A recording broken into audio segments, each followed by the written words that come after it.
All right, we should now be recording. Hi, everyone, and thank you for joining me tonight. If you can hear me and see my screen, please type in the chat box that you can see everything. All right, thank you for that. This week, we'll be reviewing product and service design. Similar to our approach a few weeks ago, we will be reframing our discussion based on your current roles and actual projects that are happening around the world. As we look at product and service design, just as with operations management, product and service design is all around us. Look at the Riyadh example of 1980 compared to today. As you can see, there have been billions of dollars invested in rebuilding the city, and with Saudi Arabia's Vision 2030 initiative, which can be seen as the country's industrial revolution, trillions will be invested in improving the infrastructures across Saudi Arabia. Now, let's look at the Kingdom Tower in Saudi Arabia, for example. Let's say that a developer is approached by the kingdom, and the kingdom says, we want to build the tallest building in the world. Okay, how do we build the tallest building in the world? We need developers, we need equipment, we need resources to build the building, and now that we have all of those resources, now what do we do? This is where service design comes in. The project managers will collaborate with the engineers to begin developing the blueprints. They will then begin to schedule all the resources. They will ensure that all the materials are in place so that they can actually build the product, that being the tower. Throughout the construction, although the product is being built, there are also service specifications that come into play. Project managers will need to ensure that the developers are up to the building code, ensure that the employees are getting paid. They also need to ensure that the suppliers of the materials are getting paid. And they also need to ensure that the building inspectors are on site as expected. So with all this, as you can see, there are many considerations that need to be considered when building a product. Although you may think building the world's tallest building in the world may require a lot of steps, think of the computer or laptop that you're on now. And how could you enter into the laptop market? How much would it take to manufacture that laptop? How much would it take to manufacture 100 laptops? What will set this laptop apart from the other laptops in the market? Once the laptop is created, how will you support and train new users on the laptop? How can you provide service and repair for the laptop once it breaks down? These are the questions that you will ask yourself as a leader as you produce a particular product. Now, with all of that, I want to take a moment and have you think of how you would design a product that could contribute to Saudi 2030, and also ask if there's any questions.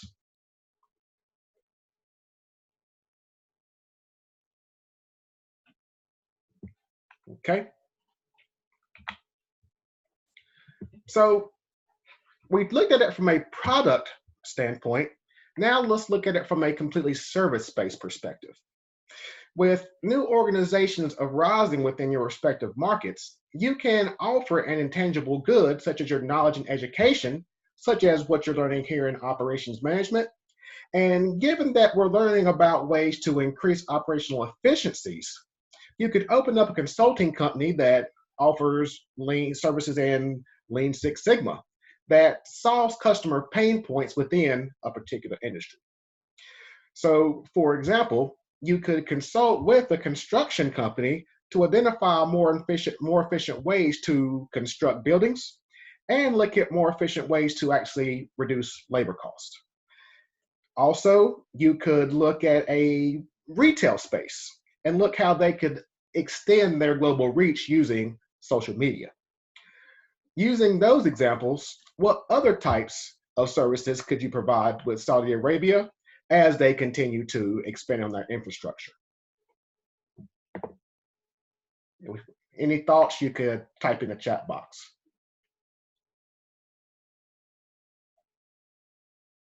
All right, there's some people are typing.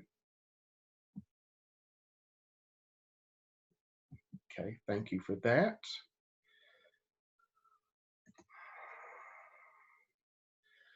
So with that, if we don't have an idea, what could the potential sources be for products and services? This video here provides one example of how Vision 2030 initiatives will require more individuals with technical skills to support the technological advancements the kingdom is making.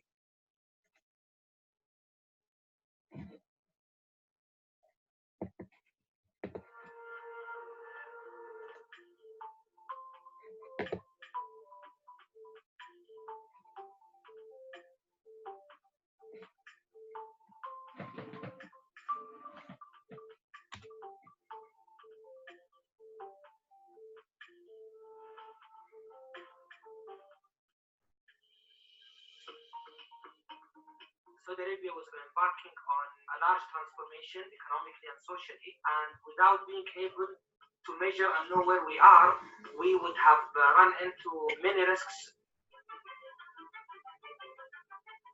This is the first challenge, performance culture.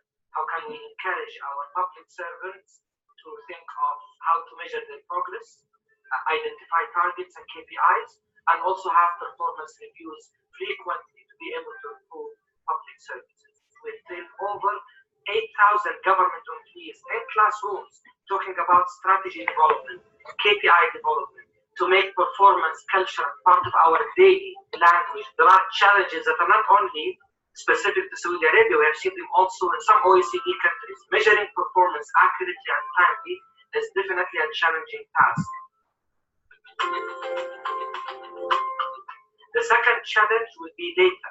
Data availability and data accuracy is maybe the most common challenge across similar organizations globally. Are we reading the right data? Are we reading timely? You have to be able to identify relevant data that allows you to gauge your performance, allows you to get accurate pulse on how you are doing. One of our major investments to access more data was to connect with multiple data sources that are available globally and also locally. We are able to connect with over 40 international data sources.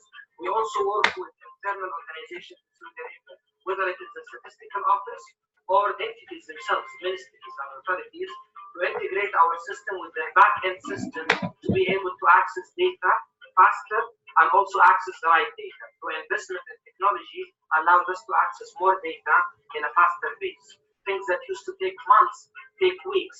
Things that used to take weeks take days, and if not days, maybe even hours. So there is a significant improvement in the efficiency of the government engine itself.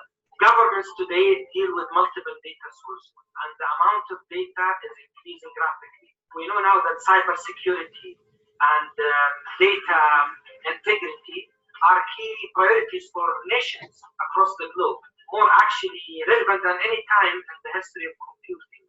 All data, when you have them available in one place, you can use advanced technologies to identify opportunities for optimization, opportunity for streamlining, and also opportunities for investment. We have an ambitious Vision 2030 program, which recognizes that without the partnership of the private sector and without true engagement of investors, we will not be able to realize our Vision 2030 aspirations. Hence, the private sector and the investment community are at the heart of our transformation and our delivery plans. We have seen more partnerships from public sector. We have seen the tourism and entertainment industry significantly grow, availing many opportunities for small and mid-sized and even large investors. We have an amazing future ahead of us. We're all believers of this big transformation, the historic transformation that we're very proud to be part of, and we need the private sector and the investment community to be partners with us in this amazing journey. Two of the key indicators that we closely monitor and report on are ease of doing business and public-private partnerships. There are many enablers that we investment and make those public-private partnerships possible. One area is streamlining the procurement process and the contracting process, training more human capital that are ready to engage and be hired by the private sector to operate public facilities, introducing more simplified contractual terms and legal terms that make those partnerships more effective. Public and private partnership is a priority. Privatizing some of the government facilities is also a priority. And with the top leadership commitment and the championship of this fight, we know that this degree of performance, these ambitious plans can see light.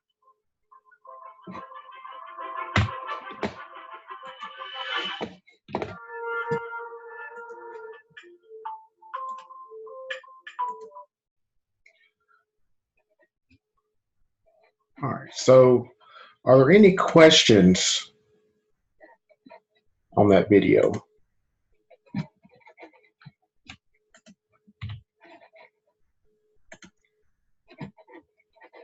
All right.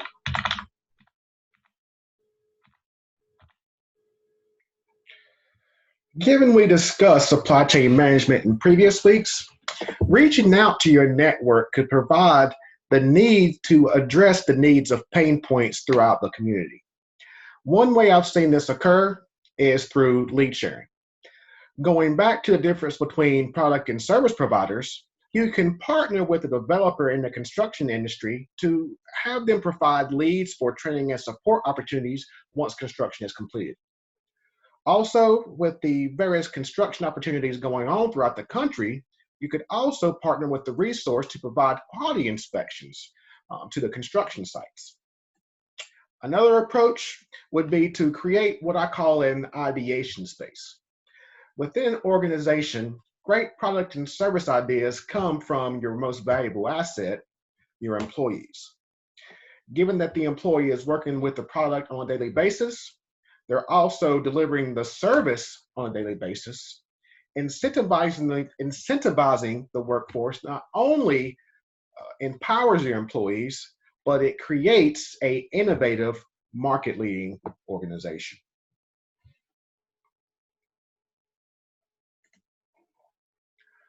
Another way to improve a product or service is to see how our competitors deliver their products and services. Although we may identify reverse engineering as breaking down a product, you can also reverse engineer a process or a service to identify ways that you can improve your methodology, which can increase efficiencies and potentially reduce costs. And finally, research is one of the best ways to harness creativity and foster innovation. Through research, you're able to look outside of the conventional product development within your industry and look outside of the box to find new ways to develop products or services not seen in your respective industry. One example I have is I've taught students that served in our country's armed forces, and their version of supply chain and logistics is different from what we refer to in logistics and they call civilian logistics. By using the approaches the military has implemented to get parts and equipment from remote locations, I've actually implemented these strategies within the industry, saving organizations hundreds of thousands of dollars by researching how other industries have implemented their processes and procedures. So now that you have established a product or service, there will be an area of exercise where you're continually improving your product or service. Approaches such as the Force of the Customer surveys have proven to be valuable approaches where you ask your customer how your particular product or service can be improved. Although this is a proactive approach, there's also reactive reasons why products or services can be redesigned. Going back to the Kingdom Tower example, there could potentially be economic situations that may cause the kingdom to distribute funds initially budgeted for the Kingdom Tower to other Saudi 2030 projects. Also, with the rise in technological advancements, we have seen many products or service redesigns due to technological capabilities.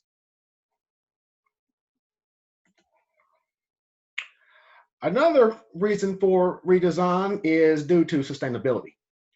Going back to the triple bottom line, sustainability is a planet aspect of the triple bottom line.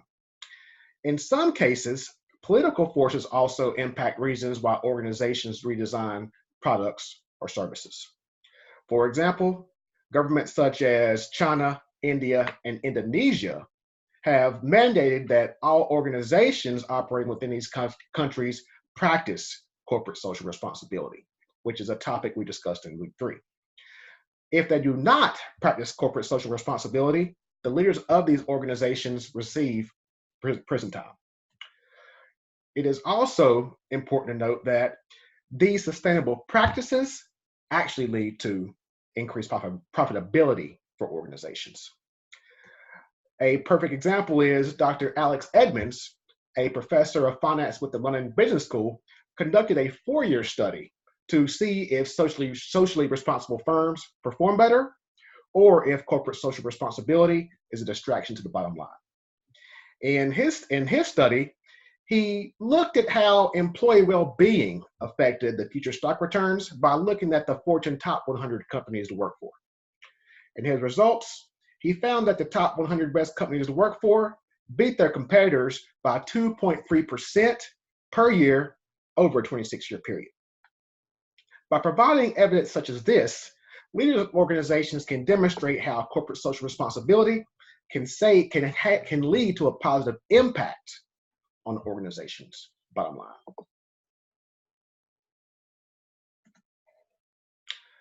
Going back to continuous improvement, organizations also assess ways to reduce costs through holding collaboration sessions with both customers and vendors. Through these collaboration sessions, they'll work with their business partners to see if packaging could be reduced throughout their supply chain. They look to see if they could implement reusable containers to reduce waste throughout the supply chain. They look to see if they could provide pallets with shipments to reduce the inventory holding costs. These are the collaboration questions that organizations will work with their business partners to solve to reduce waste and make the supply chain more efficient. Along with collaborating with customers and vendors to reduce costs, the concept of remanufacturing has been around the automotive space for years. In one example, I worked with a heavy equipment manufacturer where they developed equipment where they dug the caves within African gold mines. Because their equipment was literally hundreds of feet below ground, if an axle broke on one of these machines, the customer would call my client to request a replacement axle. Once their axle was sent to the cave, a technician would also accompany the axle to see what parts would have to be added to that broken axle in order to repair it. Once those replacement parts were sent to the technician would then repair the broken axle and leave that axle within underground just in case as a spare part. Once the project was complete, the customer would then take that plate replacement axle either to the next project or send it back to my client. So this example shows how remanufacturing could actually reduce cost as opposed to simply just disposing of that broken axle or sending that axle back to my client.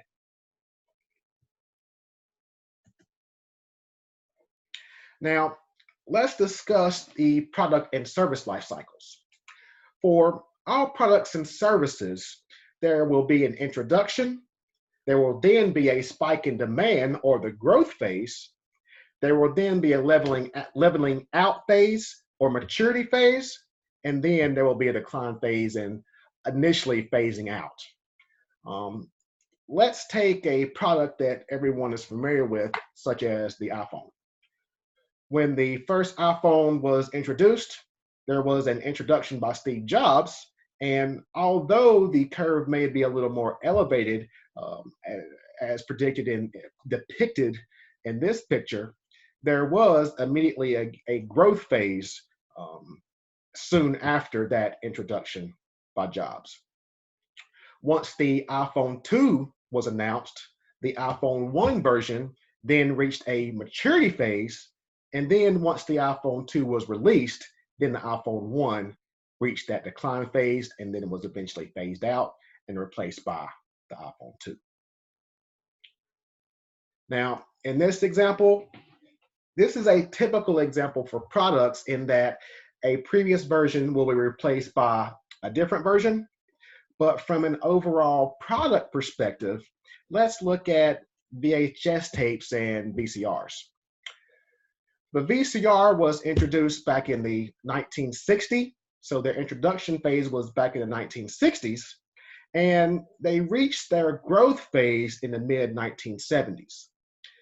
Within around 1980, when virtually every household in the US had a VCR, that's whenever it reached their maturity phase.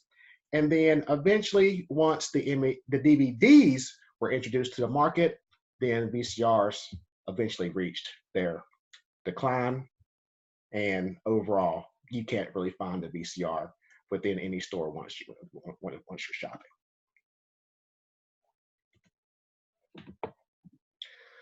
So another important aspect to product and service design will be standardization. Regardless of if you're providing products or services around the world, those products and services must be repeatable and easy to replicate. Now, let's begin with a product and go back to the iPhone. Although Apple sells the iPhone in almost every country, they sell the same exact product. Regardless of where you are around the globe, you receive the same item with the same functionality, and you simply select the language and begin using the phone. This not only reduces manufacturing costs, this reduces costs throughout the supply chain. So in using this concept, Apple can use the same suppliers to make the same raw materials as well as packaging. Apple's engineers can make one version of the product, and their factory workers have the same processes to assemble all the phones. From a service perspective, let's say that you own a consulting firm that you started to fill a gap in the technical expertise as identified in the video that we just reviewed. Once you have established a methodology that has been proven across Saudi Arabia, then you can expand your consulting firm to other countries such as the United States. Because you created a process that is repeatable across Saudi Arabia, this standardization can now be mimicked around the world. So the next topic I would want to discuss is that of reliability. From a product perspective, you need to have a high quality product that performs as advertised and doesn't fail. Here in the United States, Samsung and Apple were competing to be the market leader in the cell phone industry. As Samsung began to gain market share within Apple, there was an incident with their Samsung Galaxy phone where one of the phones exploded on a plane. After further investigation, it was uncovered that the phone exploded because of the lithium batteries that Samsung put in the phones. So because of this negative publicity, many people moved away from Samsung products from a phone perspective and actually moved to Apple. This example is also referred to as the cost of poor quality. Because Samsung placed a poor quality raw material in the phone, this negative publicity led to a negative impact on the company's profitability and public image. Although this event only involved the phone line of Samsung, although the organization also produces home appliances and televisions, those product lines were also affected. So as you can see, the cost of poor quality, even for one product that does not have anything to do with another product line will have a negative impact on the company as a whole. Reliability and the cost of poor quality also is applicable to services. Going back to your consulting organization, let's say that you wrote out a new service that offers change management for digital transformations. If that process isn't thoroughly tested in different markets, it may not be accepted in different parts of the world.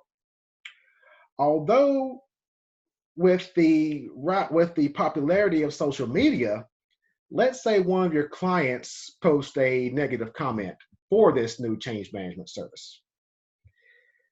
This, again, has a negative image on the company as a whole and will negatively impact all other services outside of that change management offering. So I'm going to stop here and ask if there's any questions.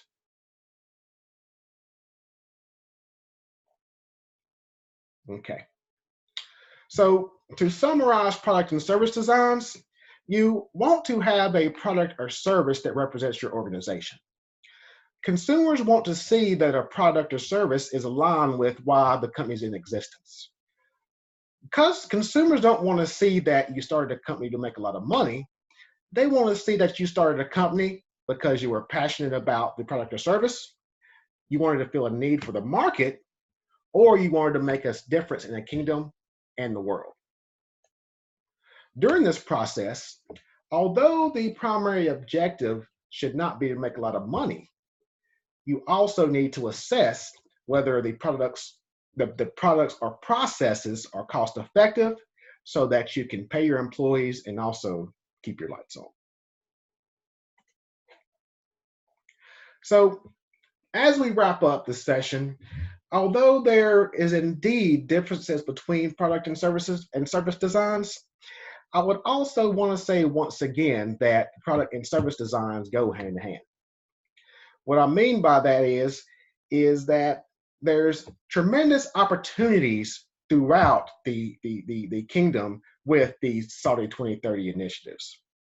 And I just want to ask for you to reflect back on what you've learned throughout this discussion and see how you can make a positive contribution to Saudi 2030. So with that, I want to ask if there's any questions before we wrap up. I'm going to check the chat box one more time.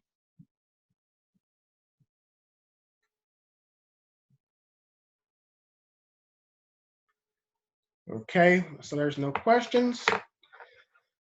I want to thank you for attending tonight the session today, and I will also upload this recording as an announcement once it's downloaded. Thank you once again, and have a great rest of your week.